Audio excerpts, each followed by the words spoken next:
Ready? Recording in progress. So we go to inadequate socialization. When we talk about inadequate socialization, this implies that socialization is not complete or ineffective. Okay. We already said socialization means you learn the norms and values of the society to bring about conformity, Yes. or to bring about cohesion. Yes. So if you learn it and it's not working for you, then there is lack of socialization.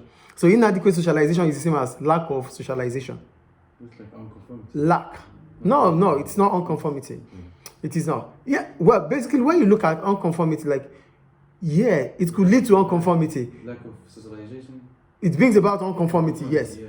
But here, we want to talk about the deep analysis on lack of socialization. And because when you talk about unconformity, here you're talking about people that have learned, that are not behaving the way they are supposed to behave. But here, it is not about conformity or non-conformity alone. It's about how you see yourself, how your attitude has changed, what interests you, why are you doing things that are wild? Do you understand? Yes. Doing things that are not human. Yeah. You know, we said learning about you how to become human. Here, that is socialization, learning about how to become human. Yes. But when you are unable to, when you lack socialization, when there is inadequate socialization, it means you won't be able to learn how to behave as human. Yes. So for inadequate socialization, I wrote, inadequate socialization occurs when socialization is incomplete or ineffective. Children with inadequate socialization may not be able to fit into the society. So they won't be able to fit into the society. Well, to you might say it's not conformity, non-conformity, but it is more than non-conformity. It is a wild behavior, a behavior that is not usual. Or if he's stubborn, it's usual.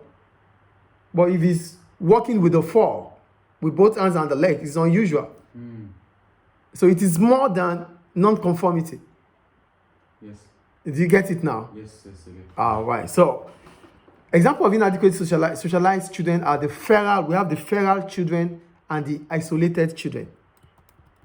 So, why do we call them feral children? We call them feral children because they have wild behavior. Okay. They have wild behavior. They are not behaving like human. Yeah. Those children that does not have that attribute of human or do not behave like human are called feral children. Okay. Then for isolated children, these are children that have been confined. They confine, that means they put them in a place, deprive them from human contact. They are unable to see human. The only thing they see, the only touch they have about human is when they give them food, and that's all. They confined them.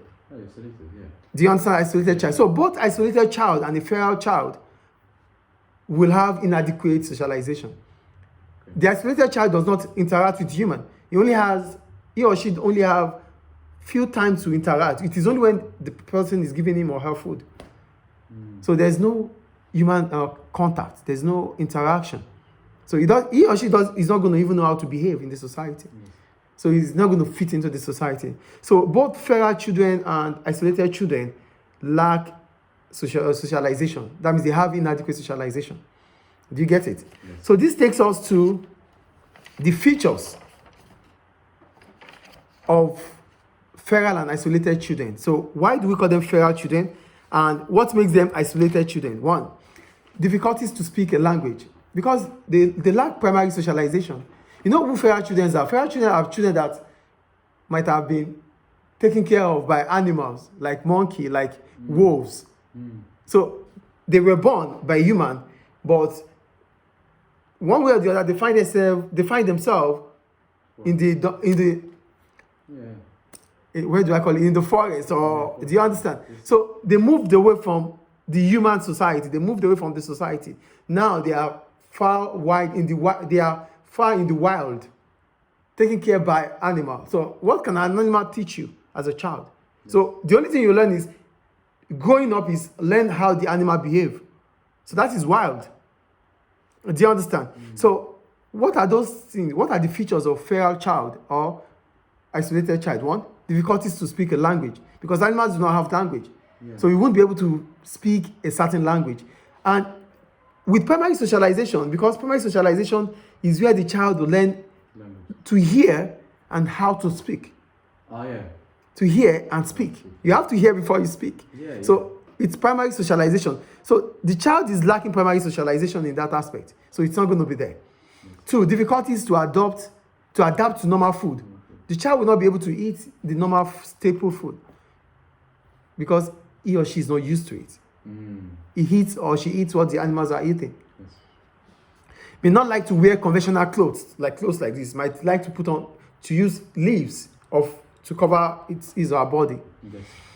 Not walking upright, preferring to walk on all fours, walking with both legs, with the leg and the hand, because that is how animal walks. Do you understand? Not having interest in other people and caring on what others see them and react to them. They won't care about what others say about them. They don't care. It's an animal.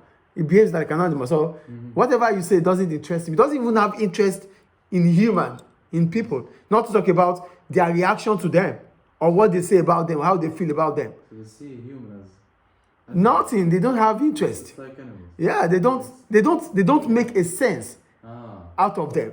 It is only when you make a sense out of something that you reason about how do they feel about what I'm doing. They don't think about that. Yes. May not learn to use toilets, rather relieving themselves at will. Because that is they couldn't learn, because it is through the primary socialization you learn how to use the bathroom, you learn how to use the toilet. Learn the necessities. Do you understand? So these are the features of feral child or isolated children. I think it's clear.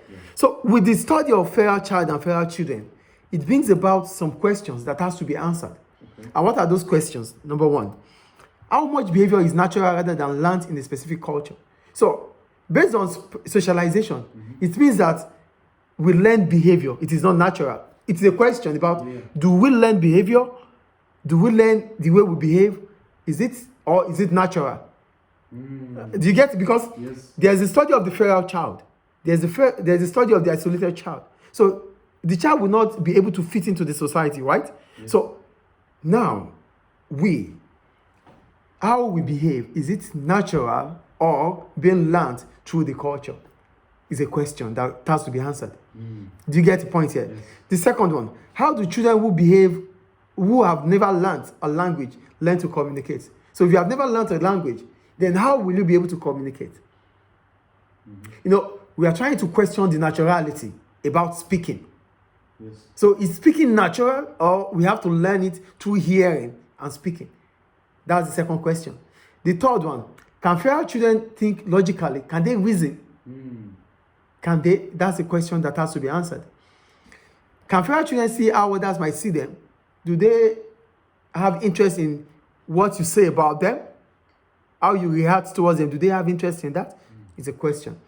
What differences are there between a feral child and an animal, such as monkey or wolf? Does that mean it is interaction with other humans that makes more than animals, that makes us more than animals? So a feral child doesn't have interaction. An isolated child doesn't have interaction.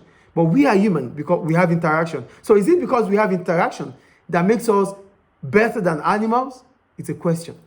So this is about inadequacy in socialization. Any question about it? No. Clear, right?